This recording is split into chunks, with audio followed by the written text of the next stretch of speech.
This video is for Math 1342. We're going to be learning Chapter 5 here. And where do we have this? Here it is.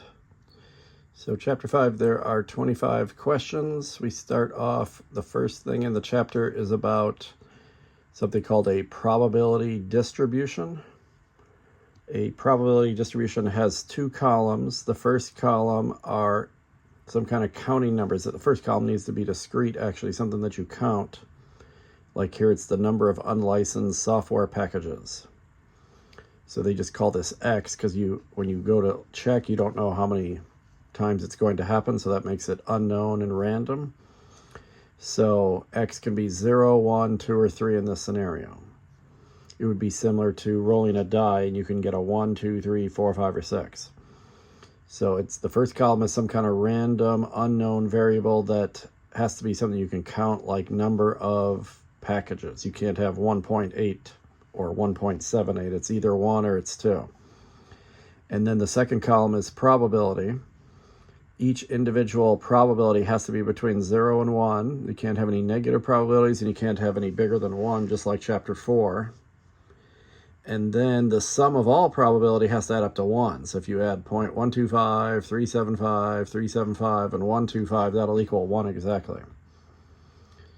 Okay, so what is the random variable? What are its possible values, and what are its values numerical? Okay. So they're getting at kind of like, this is what you have to have in order to have one of these probability distributions. The random variable is the number of unlicensed software packages. And then the possible values are 0, 1, 2, and 3, which are discrete. They are numerical, but they're numerical discrete because you can also have numerical continuous. So not only can it not be like qualitative or categorical, you couldn't put like red, blue, green here. It also can't be continuous where there's no way to list them all. So the random variable is X, not probability of X. See how it says the random variable is P of X? No, it's the random variable is always X, which is the number of unlicensed software packages. The possible values of X are 0, 1, 2, and 3. And then these values are numerical because I count that. So this is choice D. So that's one big requirement, is that you got to have, the random variable has to have numerical discrete values. They're just saying numerical here, but it also needs to be discrete.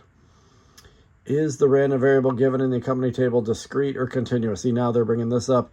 So the number of girls, you say this is like a family of 4 children. The number of girls in the family could be 0, 1, 2, 3, or 4. But it can't be 3.2, even if I wanted to get more accurate. So that's what discrete's all about. This is discrete. Continuous are things that you measure. We learned this actually back in Chapter 1, but they're bringing it up again because these tables require that the first column be numerical and that it be discrete. This is discrete because it's something that you count. And it's individual values only. It's either 1 or it's 2, and you can't be in between no matter even if you wanted to. So there's a finite number of values. That's another thing, is that you can list them all. That's why it needs to be discrete. If it was continuous, there'd be an infinite number of values, and I could never list them all. So yeah, it's this one. Finite number of values.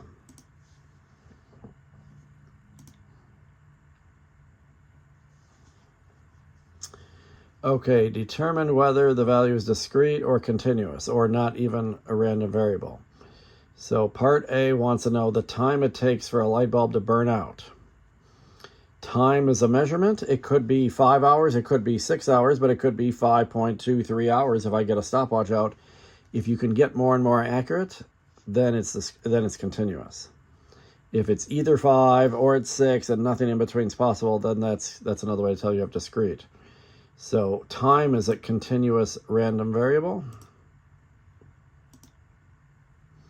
How about the number of points scored during a basketball game? You could get 99 points or you could get 100, but it's impossible to get 99.5. You either get 99 or 100, nothing else in between. And points in a basketball game is something that you count. So that's another example of discrete. Okay, political party affiliation. See, this is like Democrat or Republican or independent. It's just some kind of category. So that's not discrete or continuous. It's actually categorical or qualitative. But here we just say it's not a random variable. In chapter 1, we would say it's qualitative or categorical. So if something's qualitative or categorical, it's definitely not a random variable in this chapter. Square footage of a house. So you could have 100 square feet, you could have 101 square feet, but square feet is a measurement. So it could be 100.8 if I want to get more accurate. They usually round to the integer, but you don't have to. Square footage is a measurement. It's continuous, and I would never be able to list every possibility then. Number of hits to a website. There could be 1,000,000 hits, or there could be 1,000,001, but then every time there's another one, you got to count another one. There's nothing in between either. This is discrete. And the point of all these is to practice when do you know if it's discrete or continuous, because these probability distributions should only be created if you have discrete data. Is the number of people with type blood A in a random sample of 24 discrete? Yes, because you would count that. There could be 12 people with it. There could be 5 people. There could be 6. But you couldn't get 5.8 people with type blood A. So this is discrete.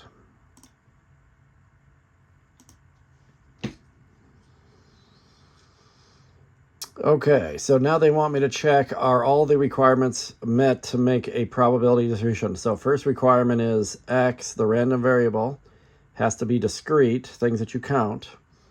Now here it says X is the number in the group who say they take 1 or more online courses.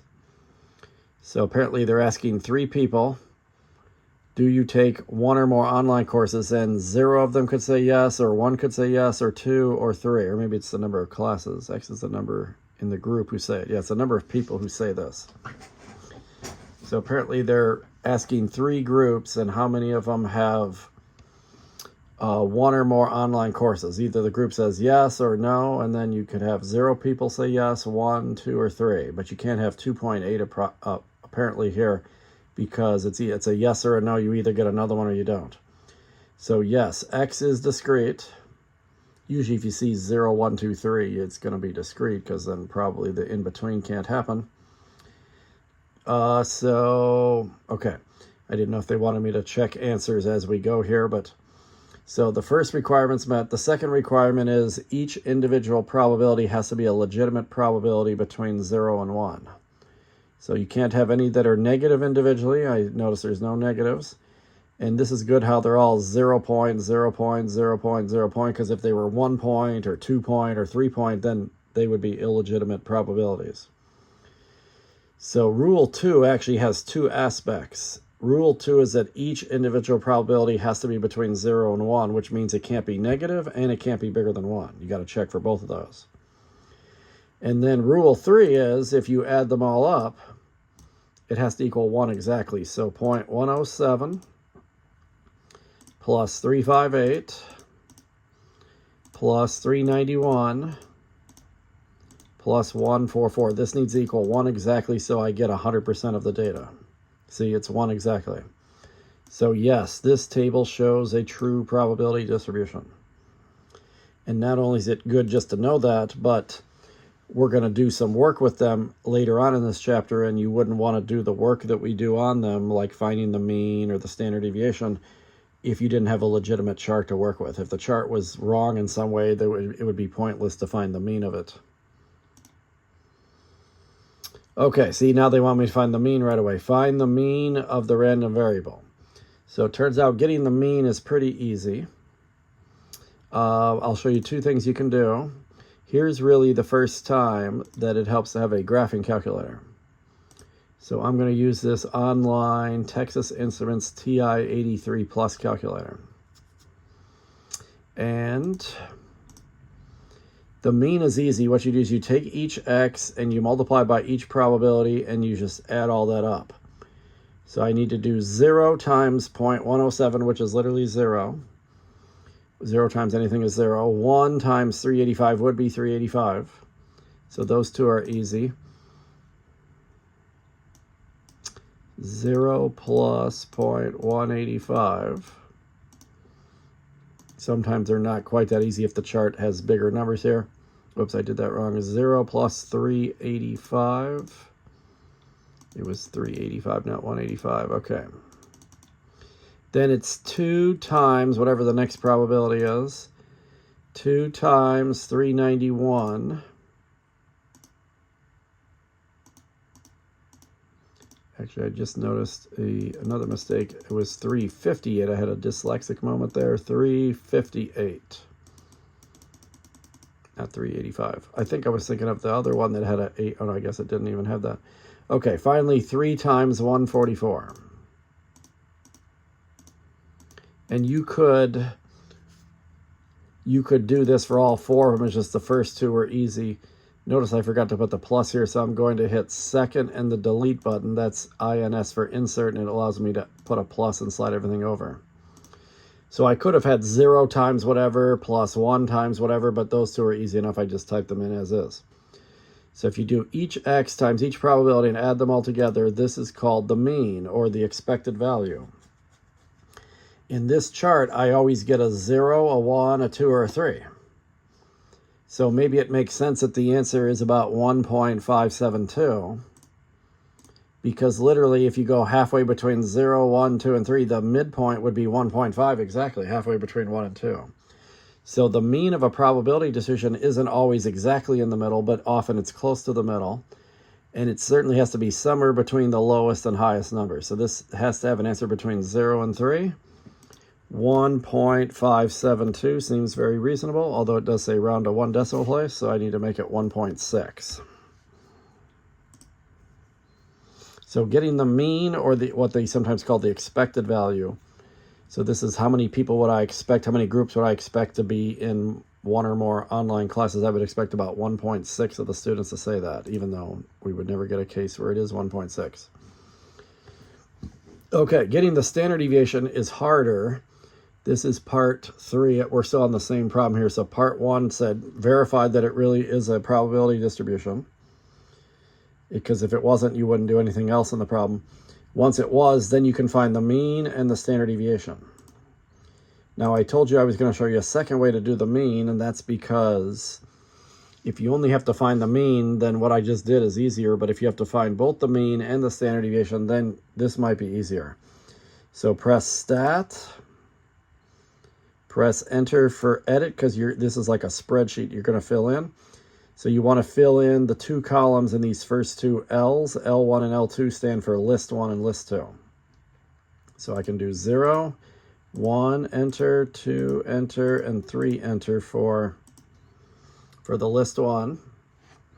And then List 2, just so you can see it better, List 2, 0.107. 0.10, oh, I'm doing it in the wrong spot. Let me delete that one. Delete. Okay, so go over to L2, then type 0.107, 0.358, and let's make sure I do it right this time, 358. The only downside to this is if you, see I did it again, if you have a slight typo, then you'll get the answer wrong for sure, but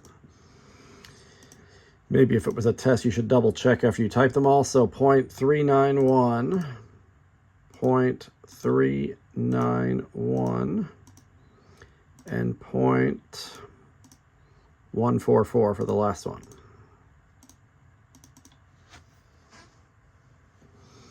Okay, so once you get them in there, if you press Stat and go over to Calculate, it's a little strange because we have 2 lists of numbers, 2 columns in the table, so you might think to go to this 2 variable stats, but I'm going to choose 1 var stats, 1 var stats, which stands for 1 variable stats.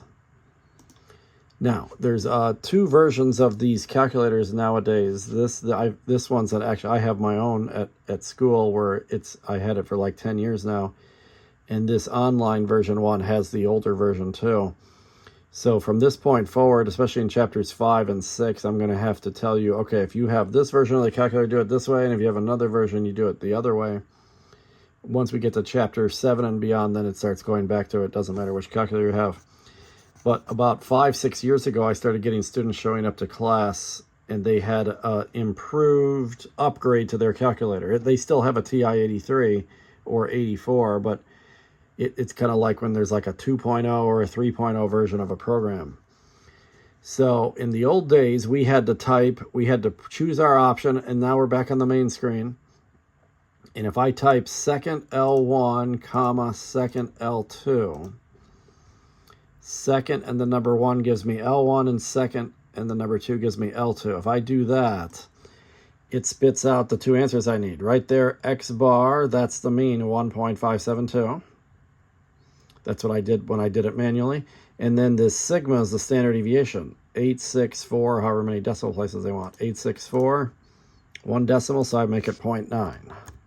0.86 around to 0.9. There's an upgraded version of these TI-83s and 84s. So if you bought one in recent times, then I call those people pasters. So what happens is when you press stat and calculate, when you choose this number 1 by pressing enter, it doesn't take you back to the main screen like it does for me. It takes you to a separate screen. It's a little bit more user-friendly is what's happening. And then what'll happen there for this kind of problem is that it won't even let you type L1, comma, L2 like I did. So there's a list option where it'll probably default to L1. So just go all the way to the bottom and click paste. And what'll happen is you'll see this on your screen. It'll have 1 var stats. Well, actually what it'll do is it'll say 1 var stats, and it'll have a whole bunch of wrong numbers actually because it's only using L1. So that's okay. Just let it get the answers wrong first. And then you can trick your calculator. You'll see this on your screen with different numbers. Press second enter. Second enter calls up the last statement you typed in. And yours won't have this yet. You'll look like this. When you press second enter, it'll say 1 var stats again. And maybe the L1 will be there, or whether it is or not, you can type L1, comma, L2. So if you have the screen, and you'll see this more as we do more problems, even in this video, every time you see me choose an option in this calculator, if you have a different screen than what you see me showing, that means you're one of these newer calculators. That's what I call pasting calculators. I call these ones typers because I have to type everything, but the newer versions allow you to paste things. And they're generally more user-friendly. The one time they're not better is this kind of problem, actually. But just run it and get it wrong, and then press second enter. And then even if it has the L1 there, then you can just hit comma L2. And once you do that, then you'll get these two numbers right.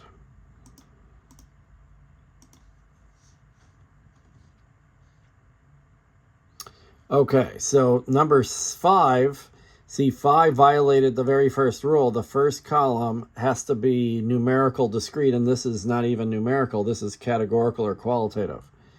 So this is not a random variable, and therefore I can't do the mean or the standard deviation. So that's why you always want to check those. Make sure you actually have a probability distribution before you go calculating anything.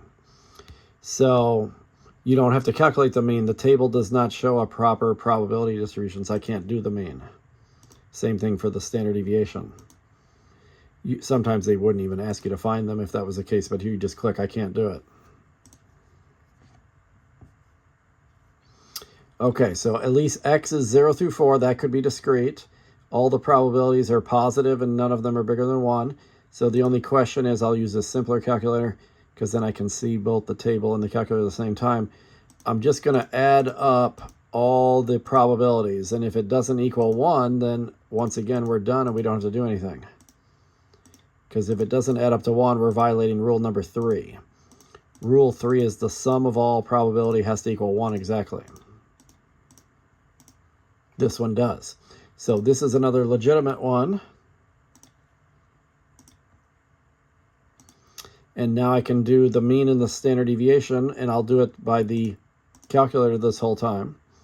So when you want to do a new problem, you press stat, press enter for edit, take the old data. Here's how you clear out a list to start a new one. Go up arrow to the top so the L2 name is highlighted, and don't hit delete or the whole list will disappear. Hit clear enter. That wipes it out.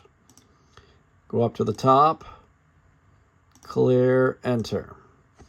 Type 0 through 4, whatever it was, in the, just keep hitting enter after each number. I think it was 0 through 4. Let me check. Yeah, 0 through 4.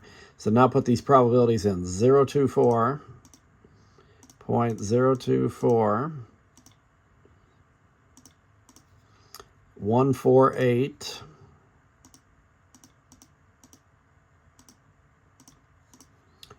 336,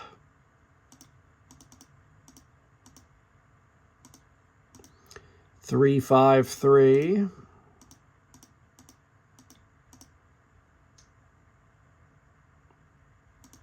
and 139.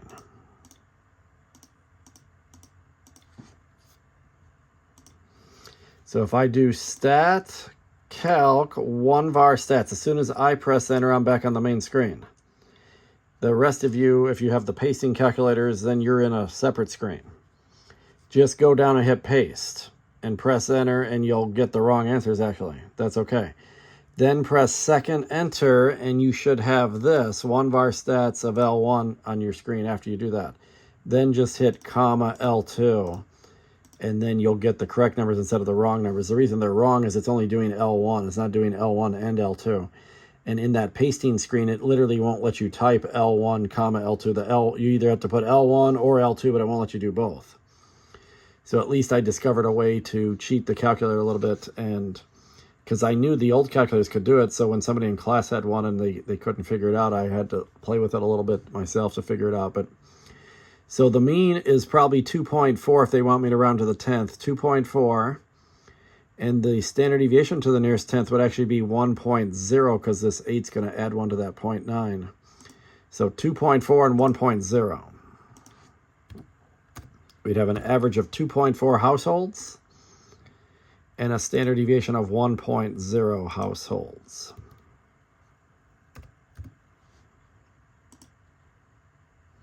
And I could have done this, I can do the mean the old-fashioned way if you want to do 0 times 0.024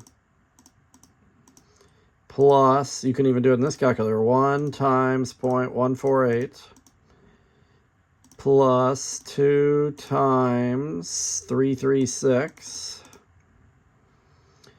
plus 3 times 0.353 plus 4 times 0.139. You just have to do each x times each probability, add them all up. When I press enter, it should say 2.4. See? The mean is easy.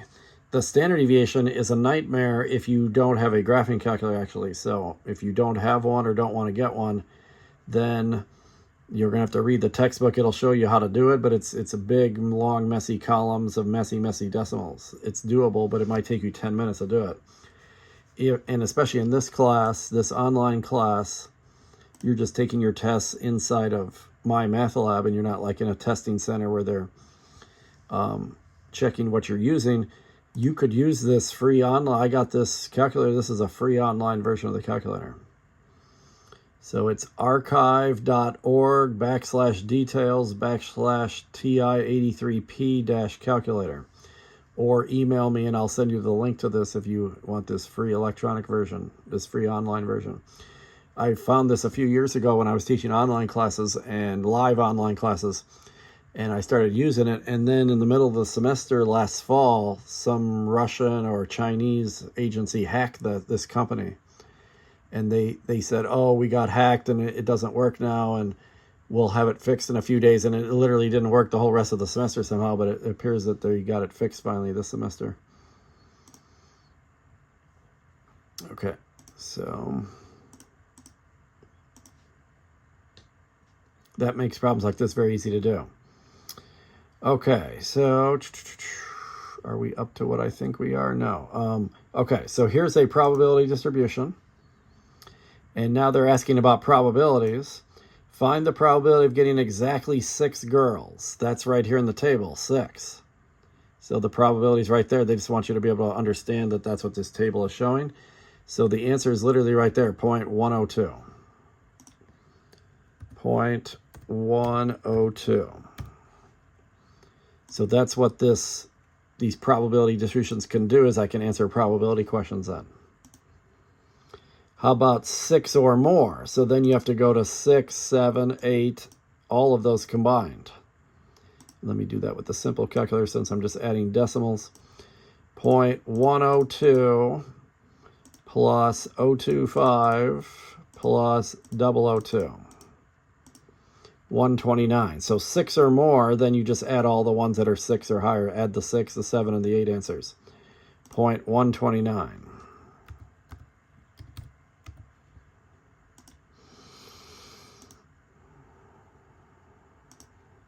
Which probability is relevant to determining whether 6 is a significantly high number of girls? Okay, so the author is getting at something we're going to do in future chapters. In future chapters, somebody's going to make some kind of claim like, wow, we know that boys and girls happen 50% of the time in natural births, but maybe some couple wants to have a girl for whatever reason. They want to have a daughter. So they go to some medical facility that promises, oh, if you use our procedures or our medicines, you'll be able to have a girl better. Who knows if that claim's true or not. So what they do is they run an experiment. And if there's a high probability of seeing what they're claiming, then, or even a moderate probability, then you can assume that their procedure doesn't work. But if it has a very, very low probability, and usually what's considered low is like 5% or less, then you have evidence of that their claim is okay. And you don't just check it for one case, like exactly 6. You don't just do that. You want 6 or more. So that goes from 6, which is supposed to be extreme. If you had 8 children, it would be hard to get 6 girls. It'd probably be more 4 and 4 or 5 and 3. But so getting 6 isn't extremely unusual, but getting 6 or more is, because then you're getting 6 girls or 7 or all 8 girls would really be hard to do. So that's why the more appropriate one is doing the second one, part B. Part B is the one you'd want to see if it's extreme or not, because that's 6 or more, and it takes you really to the extreme ones.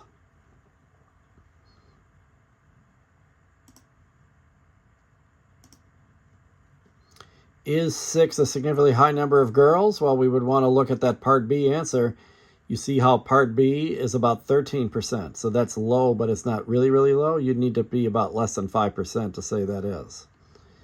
So no, because it's greater than 5%. 5% is not always the number we use in future chapters, but it's the most common one. So at this point, they're just going to use that one only. So yeah, if that was less than 5%, then we would say, yeah, this procedure seems to help people get girls more often. Okay, same kind of problem, just different numbers. Now we want exactly 1 girl, so look in the table for exactly 1. That would be 0.015.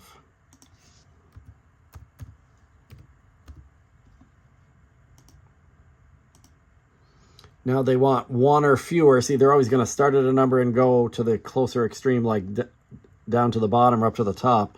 So getting 1 girl is hard out of 8 kids, or maybe it's less kids this time. No, it's 8 kids.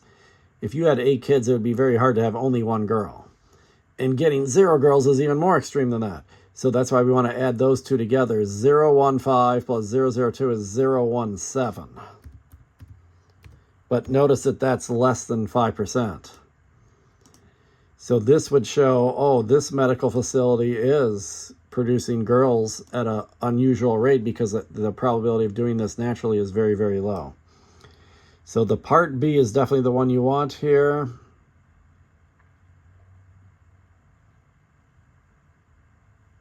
Since the probability of getting 0 girls is less likely than getting 1 girl, no. Since getting 0 girls is even lower than 1 girl, the result from part B is the relevant probability. More than 1 girl is the complement, okay.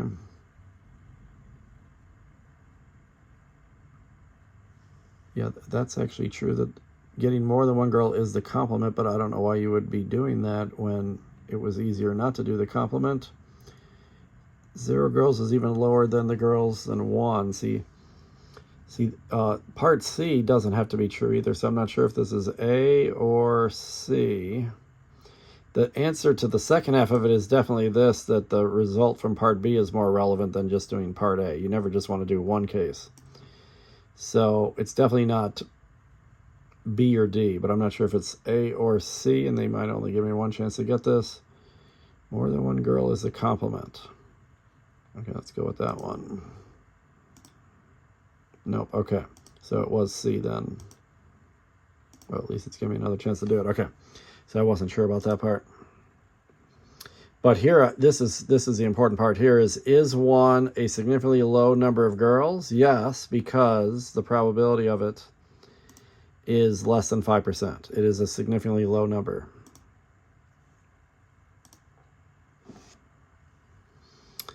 Okay, in a state's lottery, you can bet $2 by selecting 3 digits between 0 and 9. If the same 3 numbers are drawn in the same order, you win and collect $500. How many different selections are possible?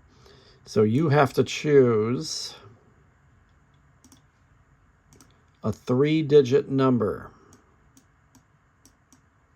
0 through 9, 0 through 9, and 0 through 9. It turns out there's 10 digits that are 0 through 9. And if you're going to do 3 in a row in succession, you multiply all this together. This is kind of like from Chapter 4, although we didn't do that section. There's a section in Chapter 4 about counting techniques where this is taught. So I guess you guys missed that since we don't do all of Chapter 4 here. But 10 times 10 times 10, there's 1,000 different numbers. If you play the lottery, the pick 3 lottery where you pick 3 numbers, there's a 1 in 1,000. There's a 1 in 1,000 probability of getting a winning number if you only play the game once. Because there's one good thing that can happen to you, and then this is the total number of ways to play 1,000. How many different selections are possible? There's 1,000. If you ever play any pick 3 lottery, there's 1,000 different ways to play that game.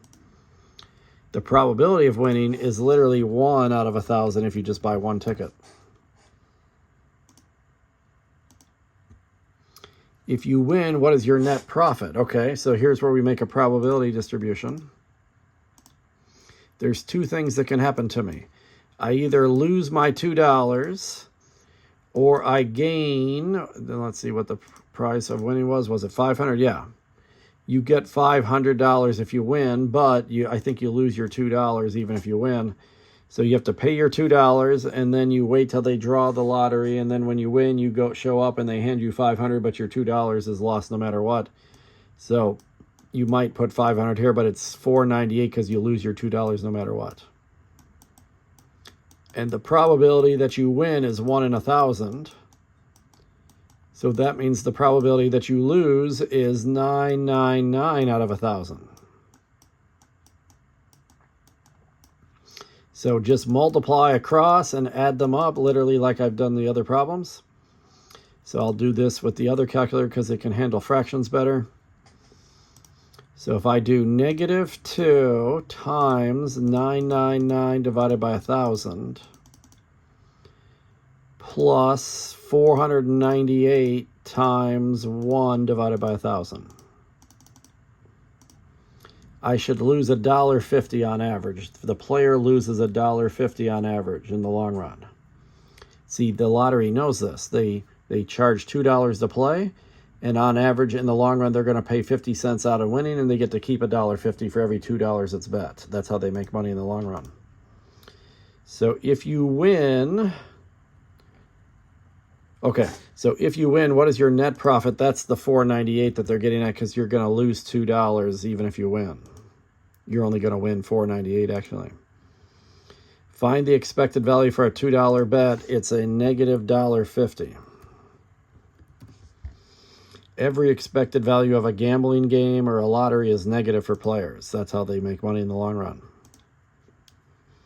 If you bet $2 on a certain casino game and the expected value is -3 cents, which bet is better in the sense of producing a higher expected value? A $2 bet on the lottery or a $2 bet on the casino game? The casino game would be better because -3 cents is larger in value than -$1.50, or you lose less by doing that too. The casino game is better bet because it has a larger expected value. It's closer to 0. There's no gambling game or casino game that's positive for players or even 0. So then you want to find the least negative one so you don't lose your money as fast. Okay, those first 9 problems all came from section 5.1. Now we're in section 5.2. This is a section called the binomial distribution. Definitely the most important thing of this chapter.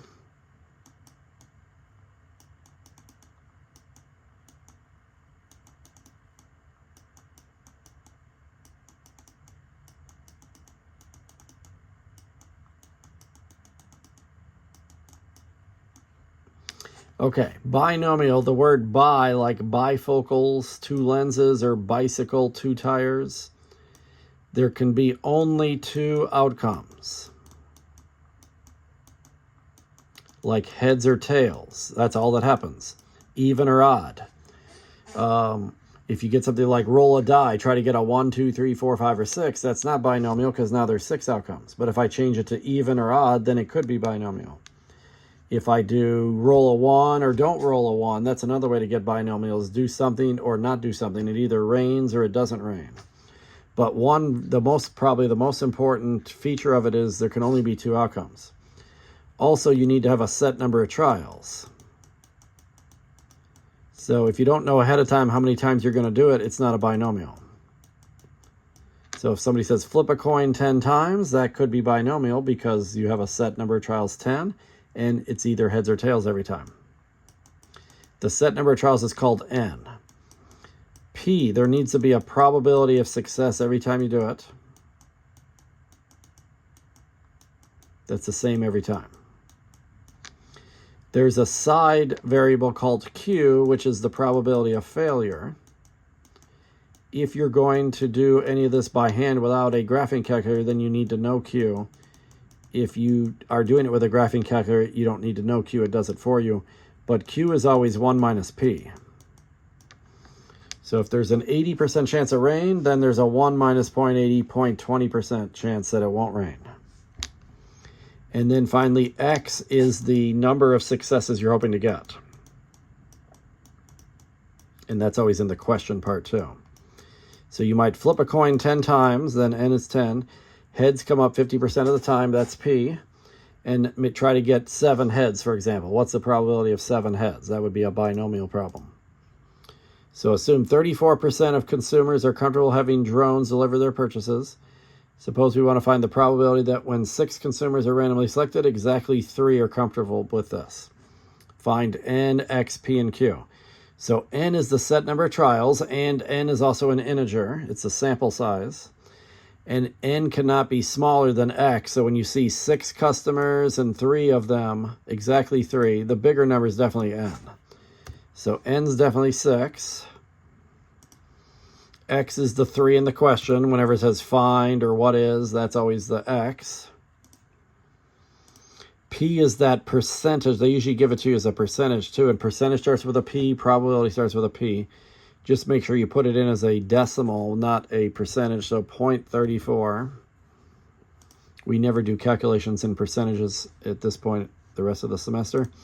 And then Q is always 1 minus P, so you just do 1 minus whatever P is, 0.66. Together, those two add up to 1. So we're not even solving this yet. They just wanted to teach you how to find N, P, Q, and X.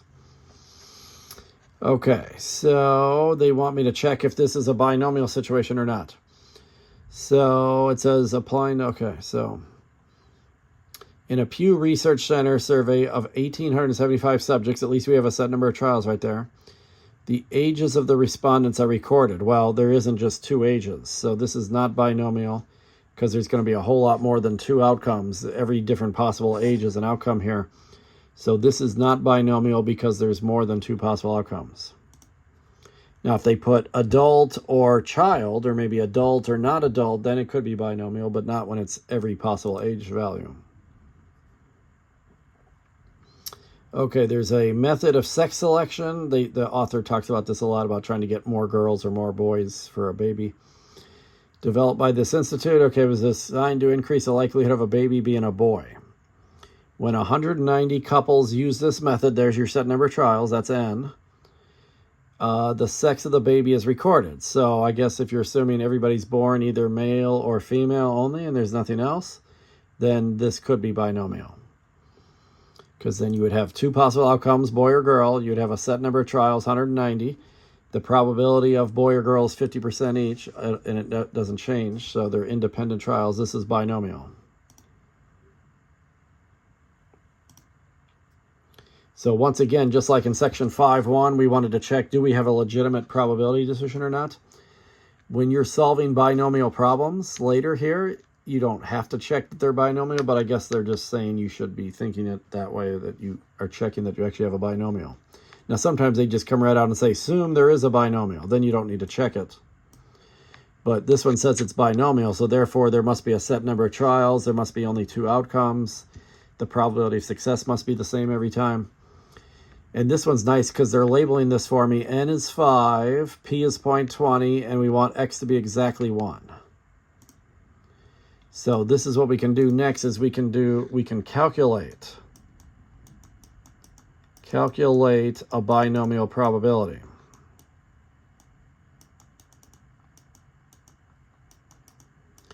There's 2 main kinds. Whoops. Case 1 is when you do exactly something.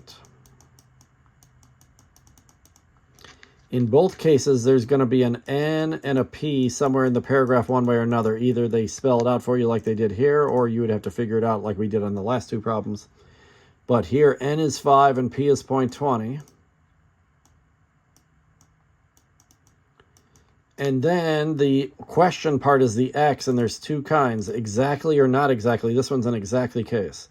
Exactly 1. And the way they write that is P parenthesis 1 to mean probability of exactly 1.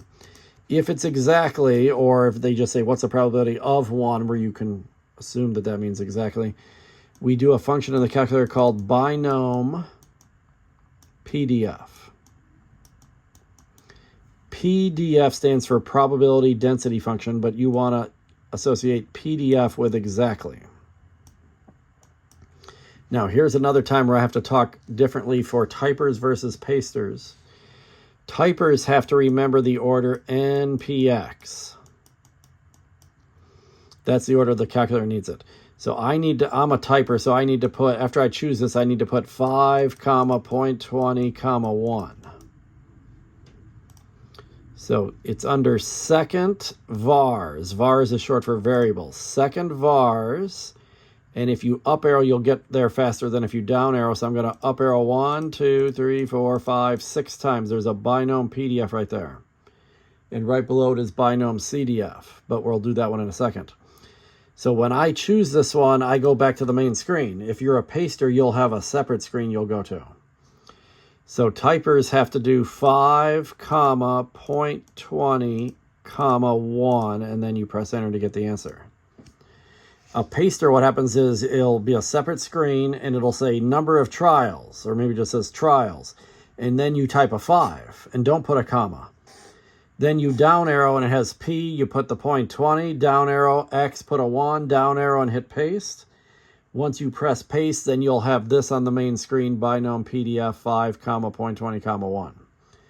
So the pasters, it's just a little more user-friendly. It reminds you of the order. I have to know the order, where a paster doesn't have to remember the order. It tells you, and it does the commas for you as well. But press paste and then press enter again, and then you'll get this answer of 4096. They want 3 decimals, so 4096. When I add 1 to that 9, I have to add 1 to the 9 because of the 6. So think of 409 plus 1 is 410.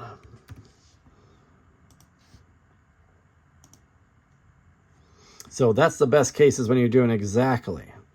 The next one says find the probability that fewer than 3. And this time they don't label N and P and X for me. I have to be able to read it and tell. So 40.1%. That's P, definitely. Percents are always, if it's not always listed as percent, but if it is, that's definitely P. So here's one that's not exactly. This one says fewer.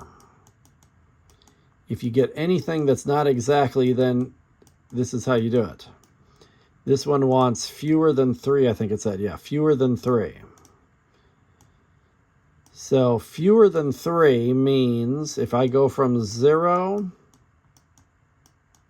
to whatever N is, P is 40.1%, so I'm going to write that down. 40.1% as a decimal is 0.401. Always move the decimal over twice. N is the other number in the problem. Assume 6 customers are randomly selected. That's N. That's my set number of trials. See, the N and the P, they're always in the paragraph somewhere. And then the question, we got to figure out what to do here. Well, X is the number of successes I'm hoping to get. If it was exactly 3, I would just have that one case to worry about. But fewer than 3 is more than one case. So what I do is I write 0 through N, unless N's just too large to write every number. And then I circle the ones the question's asking for. Fewer than 3 means 2 or less. So I actually need to do 3 cases. I need to do 0, I need to do 1, I need to do 2, and then I need to add them all together. That's kind of like those other problems that had the table I was pulling up. Remember where it said like 6 or more girls, and I had to add 6, 7, and 8 together. So you could do a PDF for 0, do a PDF for 1, do another PDF for 2, write them all down and add them up if you wanted to. Luckily, there's a built-in function that does that for you. If you do binom CDF, C stands for cumulative. And you usually don't have to change the N or the P unless they, in this problem it changed to 6, but say there was like a part A, B, and C, then these two wouldn't change from part to part. But it was just one part for the last problem, one part for this one. So binom CDF, not PDF. You only do PDF if it's exactly. Everything else you do CDF. And I got N is 6, P is 0.401, and then the X isn't always the number in the question. I don't automatically put a 3 there. Sometimes you still put a 3, but sometimes not. It's best not to look at this 3. Look at what I circled here. I circled 2 down to 0. The number you put at the end here is the largest number in your circle if you're circling down to 0. By putting a 2 at the end, the calculator will do 2, 1, and 0 and add them all together for me. And I can actually show you that. If I were to do second vars, up arrow to the binom CDF, the 5th one from the bottom, if I do 6, comma, 0.401, whoops, 401, comma, 2, it'll do 2, 0, and 1 for me. You don't realize it did it, but it just did. Because then, what if I do it the slower way with a PDF? What if I do PDF with 6, 0.401, and 2?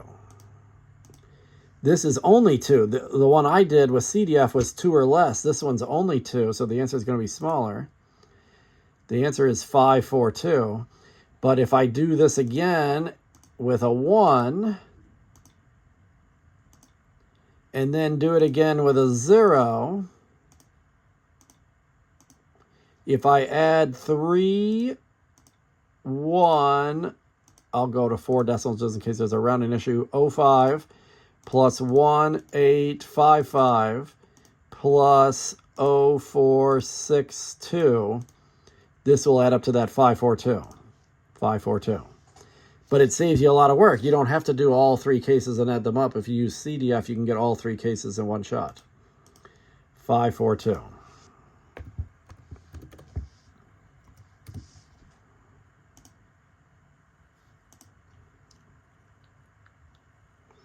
Okay, so now there's some other cases you can do besides fewer than. What if it says, well, here we're back to another kind. Find the probability of no correct answers. In other words, exactly 0. No correct answers means you get exactly 0 of the questions right. There's 5 tests with 5 choices each. Okay, so there's a 4 trials. You're going to have 4 questions on your test. That's N. The probability is 0.20 because you have a 1 in 5 chance to guess each one. So they clearly labeled N and P for me, and then I want exactly 0. So just to show you, we're going back to another PDF one. Number 15 said N was 4, P was 0.20. This was easier because they told me what they were in the paragraph. Sometimes they do that, sometimes they don't. And then I want no answers correct. That means you want exactly 0 correct. Sometimes you have to interpret that yourself, that what's the probability of no correct answers means exactly 0. So that's when you do binom PDF, not CDF, but PDF. And N goes first, then P, and then X last, if you're a typer like me. So binom PDF 4.20 and 0. 4.20, and that's the same as 0.2, 0. So there's that 4096 again, just by coincidence, but 4096, I'm going to make that 410 again.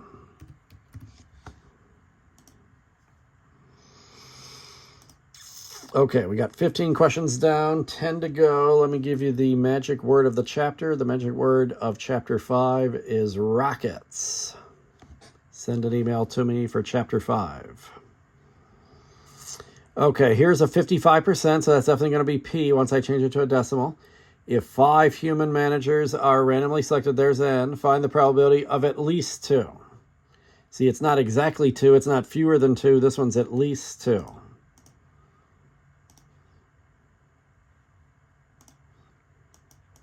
So there was a 55%. I'm going to change that to a decimal, make that 0.55. We randomly selected 5 human resource managers, and X is at least 2.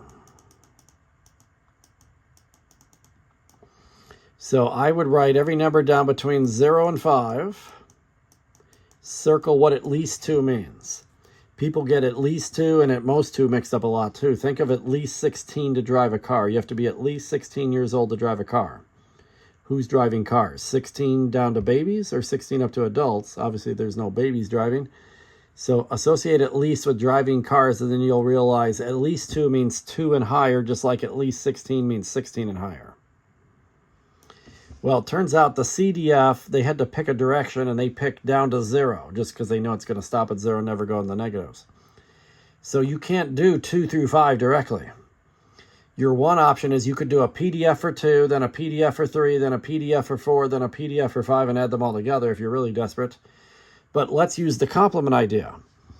Let's say 2 through 5 is the chance of trying to find the chance of rain. That's what I want to find, is the chance of rain. Well, the complement of that is not rain or no rain.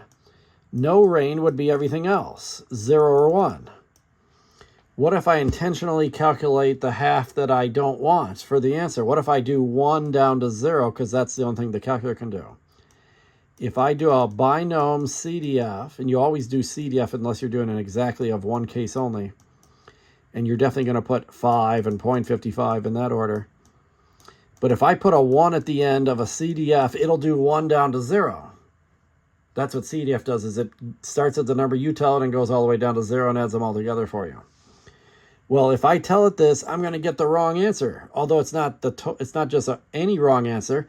It's the opposite wrong answer. It's like the rain and the no rain, the 80% versus the 20%. So the way you correct this is you put 1 minus. If you do 1 minus the wrong way, it turns it into the right way. Since there's no easy way to do 2 through 5 directly, I can intentionally do 1 through 0 and get the answer wrong, and then 1 minus corrects for that and turns it into the right answer. And you can even type it as you go, too. You can type 1 minus second vars, choose CDF because I'm doing more than one case, 5.55 and 1. And 869, bump this up to a 9 because of the 7. 869. Oh, they want 4 decimals now. That's weird. Okay. 8688. 8688. So it turns out there's 4 different CDF types of problems. You can be fewer than, you could be that number or less, you could be that number or greater, or you could just be greater than. So out of the 4 possible other ones, sometimes it's already going down to 0 and sometimes it isn't. And that's how you decide whether to put that 1 minus there or not. Okay, then if you remember the mean and standard deviation of a probability distribution, I had to type it into the calculator, and it's a big messy calculation actually. Luckily the calculator makes it a lot easier. There's also mean and standard deviation for binomials. But binomial is a very special case. When you learn this, don't try to do this back in section 5.1. Binomials only when there's 2 possible outcomes and a set number of trials. Most things that they're asking you to find the mean and standard deviation of are not that. But this is apparently a binomial because I know I'm still in section 5.2 here. So we have P's, okay, 75% chance that the P has green pods. Okay, so find the mean assertion for the number of P's with green pods in a group of 36. So either you're green or you're not. That could be binomial. And there's a group of 36. There's your set number of trials. And the probability is 0.75. So what they've given me is I have a group of 36, that's n, and I have a probability of success of 0.75. If you know you have binomial, the binomial mean is a whole lot easier and standard deviation than doing it for just generic probability distributions. In fact, the mean is very easy. You just do n times p. Think of an example where you flip 10 coins. Say you flip 10 coins, and coins come up heads 50% of the time. What would be the expected number or average number of heads out of 10 flips? You literally do half of 10. So hopefully this example makes sense. If you flip a coin 10 times, you should expect to get 5 heads and 5 tails on average. Not that it always happens, but that's the average. In the long run, that's what you would get. So that's all you're doing here is you're taking 36 and multiplying by the probability. That is the mean of a binomial. But you have to make sure it's binomial to do this. Don't do this on those earlier problems of chapter 5. And this is so easy, I can just use the basic calculator. 36 times 0.75 is 27. The standard deviation turns out to be square root of NPQ. So here's one time you do need to know Q. In the rest of the problems, I was just ignoring it because the calculator does it for me when I'm doing a binomial PDF or CDF. But Q is always 1 minus P. It's like rain and no rain. If there's a 75% chance of rain, whoops, started to write the answer already. If there's a 75% chance of rain, well then 1 minus that, there's a 25% chance it won't rain. So the standard deviation is 36, square root of 36 times 0.75 times 0.25. Okay, I think in this calculator you have to type the numbers first. So 36 times 0.75 times 0.25. And then I square root that, 2.598, or wherever they want me to round it, 2.6 maybe. And they might ask for the variance too, I'm not sure, but I know they're going to ask for these too. Because they did in section 5.1 also. Okay, so the mean was 27. Yeah, standard deviation is, how many decimals? 1. Okay, so I guess that's pretty good. 2.6. It's, 5 parts, okay. When I saw there were multiple parts, that's why I thought maybe they wanted the variance as well. Okay, use the range rule of thumb to find the values separating the results that are significantly low or significantly high. So it turns out if you take the mean, 27, if you add the standard deviation twice, then anything more than that is considered unusually high. So 27 plus 2.6 plus 2.6. If I get anything more than 32.2, that's unusually high or significantly high. And if I do the mean minus the standard deviation twice, then I get the value where the unusually low ones started. That's called the range rule of thumb. It's not a definitive way, but it's kind of a quick rule of thumb, really quick way to check where the unusuals ones start and end. 21.8. So anything between 21.8 and 32.2 is usual, could happen. Anything outside of that range is unusual. Okay, so anything 21.8 or lower is unusual. Anything 32.2 or higher is unusual, significantly high. So if you get 31, if you grow your 36 peas and 31 of them are green, is that significantly high? No, because it's not past 32. No, this is not significantly high because it's less than the 32.2 where the unusual starts at. You have to go past 32.2 to say it's unusual. And that's actually a prelude to Chapter 7 and beyond. When we get to Chapter 7 and beyond, you're going to be doing that a little more officially. That's kind of a vague way of doing it, or a quick way to check it. Okay, I think this is the same kind of problem, just different numbers. So now we have a group of 30. It's still a 75% chance, so just do 30 times 0.75. And the mean will be 22.5, sorry. N times P, literally.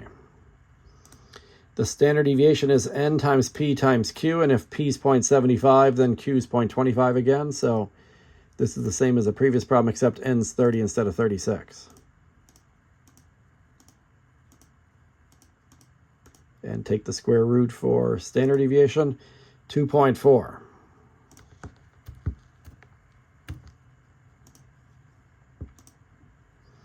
Okay, so if I take the mean, 22.5, if I subtract the standard deviation twice, minus 2.4, minus 2.4, anything 17.7 or lower is unusually low, significantly low. If I go back to the mean, which was 22.5, add the standard deviation twice, 2.4, 2.4, 27.3. If you're bigger than that, that's unusually high, significantly high. What if you get only 10 green peas in your group of 30? Well, that is unusually low because anything less than 17 is low. This one is significantly low because 10 is less than the 17.7 cutoff. So if you're less than the smaller number or bigger than the larger number, those are the unusual ones. Anything in between them is usual. So there was two versions of that problem just because we wanted to see one time when it was usual and one time when it was unusual.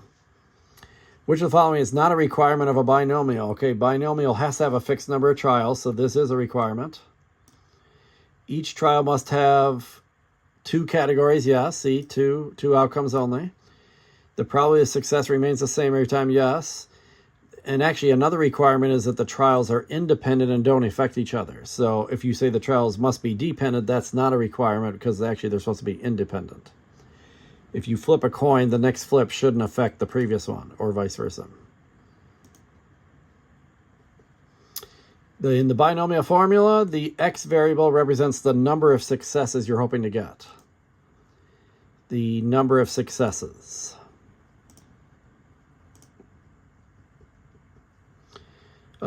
If you know you're doing a binomial, what's the formula for standard deviation? It's square root of NPQ. We just did that on the two previous problems.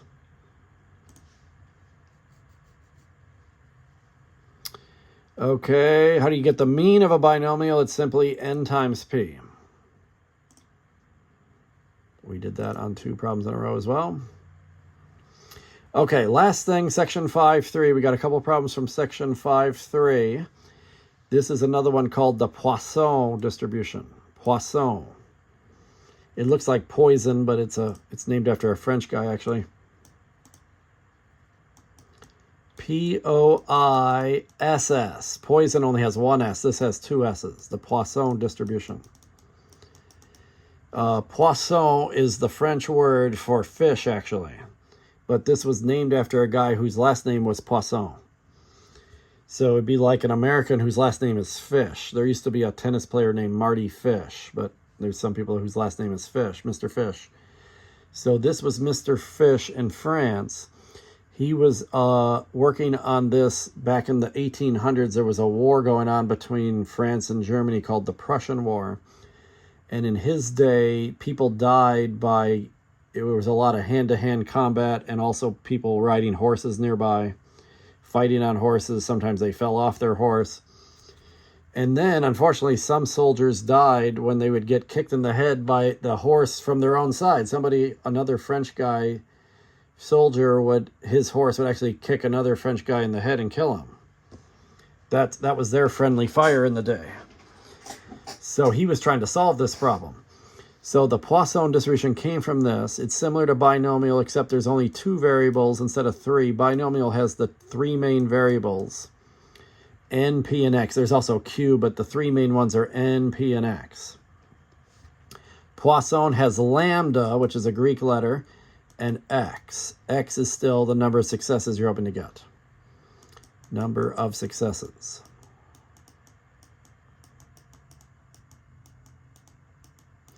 But lambda to me looks like a stick figure that lost his head and arms.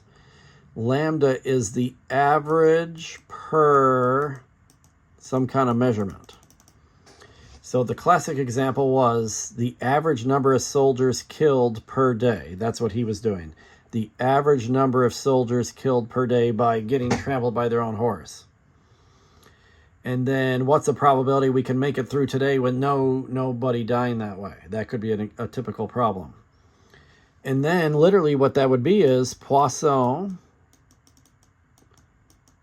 PDF. The PDF and the CDF work the same way for Poisson as they do for binomial, except there's just 2 entries.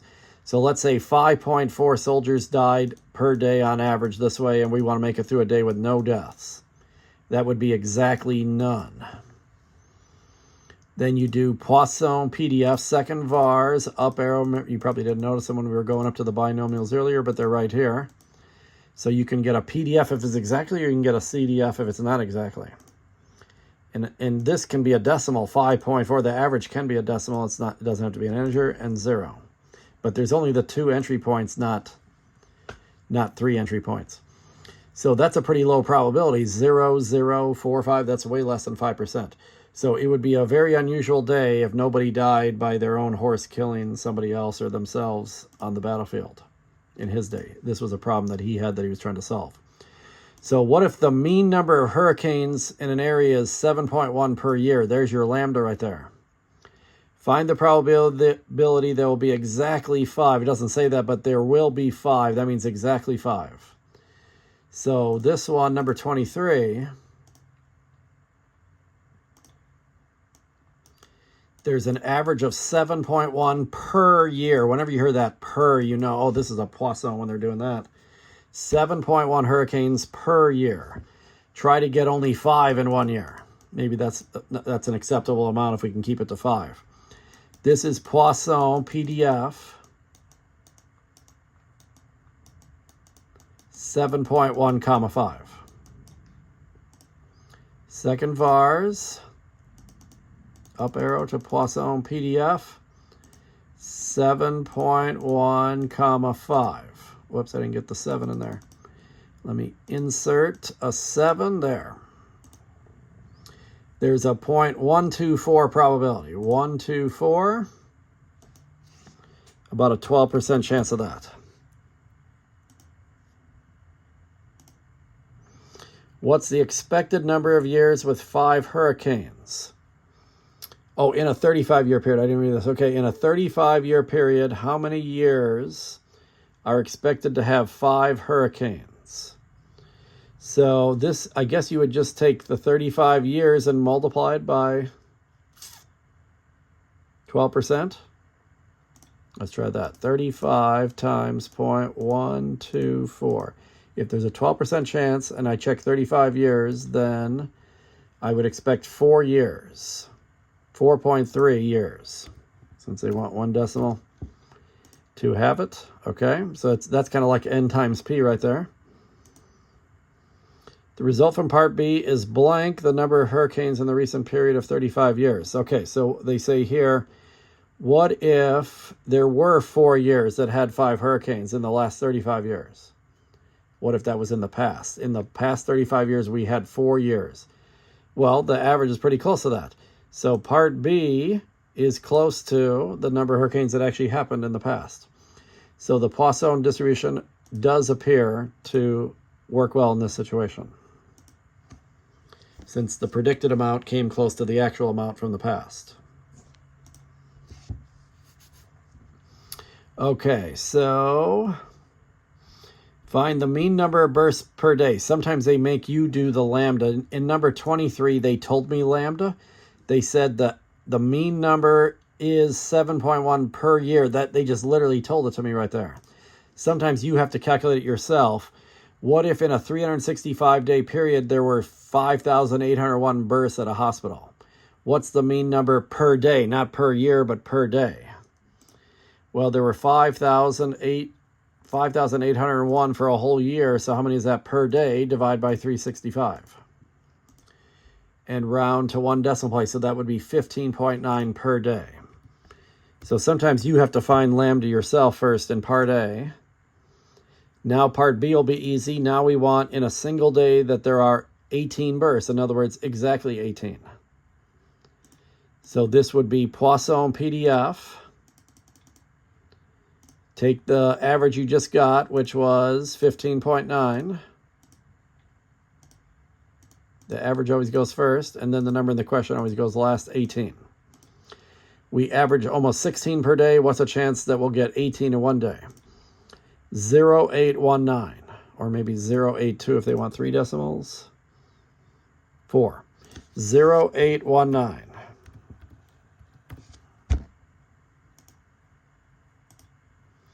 The probability that in one day there are no births. Okay, so no births, you just put exactly 0. So I can hit second enter and just change the 18 to a 0 by hitting 0 and then delete the 8. The chance of no births in a day is very, very low. See this E -7? That means you have to move the decimal 7 places to the left, which means there's 6 zeros before you get to the actual stuff. And if I round to 4 decimals, it's literally 0.000. In other words, it's almost impossible to have no births when you average almost 16 per day. That chance of getting 0 is virtually nothing. Would 0 births in a single day be significantly low? Yes, it's way less than 5%.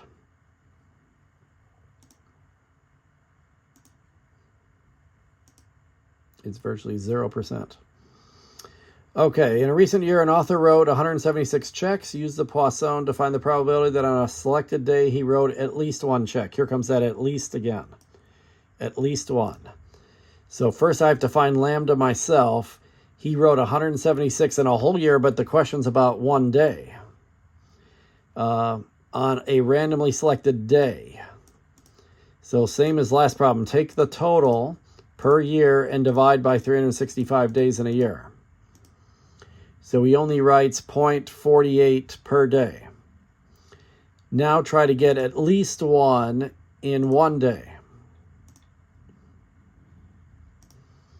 So sometimes this is why the calculator company chose to go down to 0 on these ones that are not PDFs, because you don't know how many checks could you write. You could just write hundreds and hundreds of checks if you wanted to.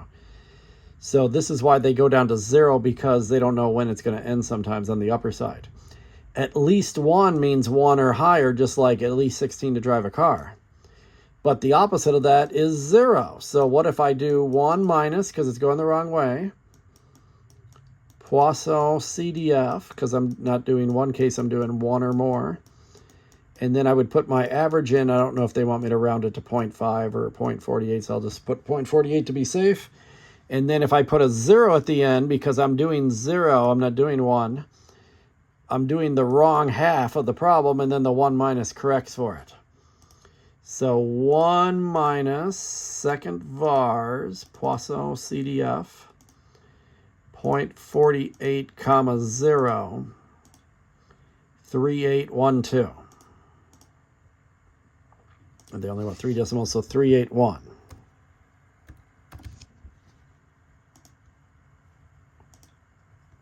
Okay, so that's it. So that was the point of this last question, is you can even do the at least 1 the same way we did that on the binomial. So the good news is Poissons work exactly like binomials. All the rules are the same about PDF or CDF, and do you need a 1 minus or not? And the only difference is there's 2 entry points instead of 3, and you have to do the right one at the right time. So binomials, when there's a set number of trials and a certain percentage of success. Poisson is when you have this average per something going on. So I'm going to save this. I got 25 out of 25, 100%. We did all 25 questions here, so now you should be all set to do Chapter 5.